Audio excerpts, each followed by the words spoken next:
early 1800s, where slavery was the way of the world, and slaves only had one way to live. But then along came one of the most brave and courageous souls, who knew what she wanted most in life: freedom. She risked everything instead of living a life of oppression, only serving a master. My name is Maggie Dominic, and today I'm going to share with you the story of Harriet Tubman, a savior or a spy.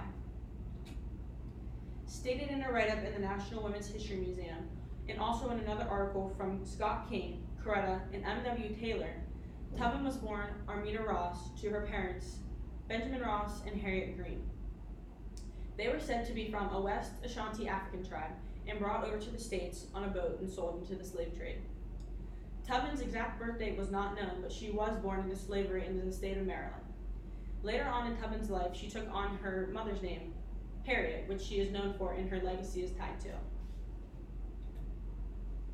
According to King and others, Tubman's first act of bravery happened when she was 15 years old. She was on a plantation and noticed that a man was trying to escape. She ran after him along with the overseer. As they approached the man, the overseer wanted Tubman to help him in stopping the man. But Tubman instead blocked the overseer and let the man escape. This resulted in Tubman being hit over the head with a very heavy object, which led to her living a life with a severe head injury. At this moment, Tubman knew that she would live a life saving others. Tubman's first attempt utilizing the Underground Railroad occurred when she heard of two women who were being sold into slavery farther south. She knew that she had to intervene. She and her two brothers adventured along the Underground Railroad to see where they could go to help these women. Along their journey, her brothers became fearful and regretted their decision leaving the plantation. Tubman became frustrated and knew that she would have to make this journey alone, but she, with them, turned back. From this experience, Tubman shared a quote found in the article from Khalil Chisholm, Harriet Tubman, Spy, Veteran, and Widow. "Freedom is only for those bold enough to take it."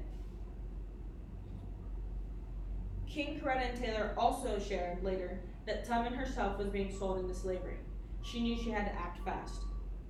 Tubman was a strong and independent woman and knew she would have to make the journey along the Underground Railroad herself.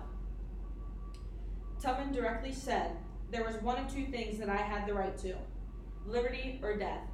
If I could not have one, I would have the other. For no man should take me alive. I should fight for my liberty as long as my strength lasted. When the time came for me to go, the Lord would let them take me." Her gaining her own freedom would start a life of her being dedicated to saving others and guiding them to freedom. Tubman's life of serving others did not stop on the Underground Railroad.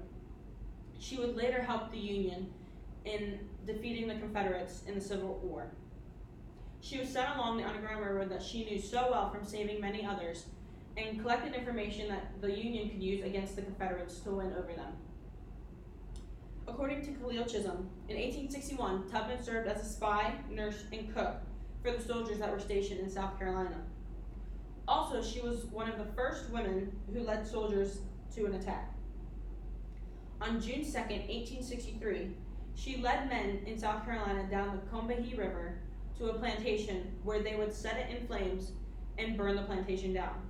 This resulted in 750 African Americans that were enslaved and led them to freedom. Tubman had a dream long before Dr. King, and provided for him and many like him the vision of the meaning of life: freedom. A life lived freely, purposely, and for the service of others. I now leave you with this quote from Tubman that I found from Brainy Quote.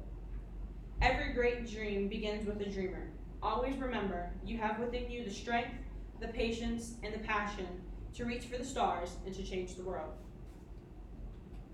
Thank you for listening to my presentation.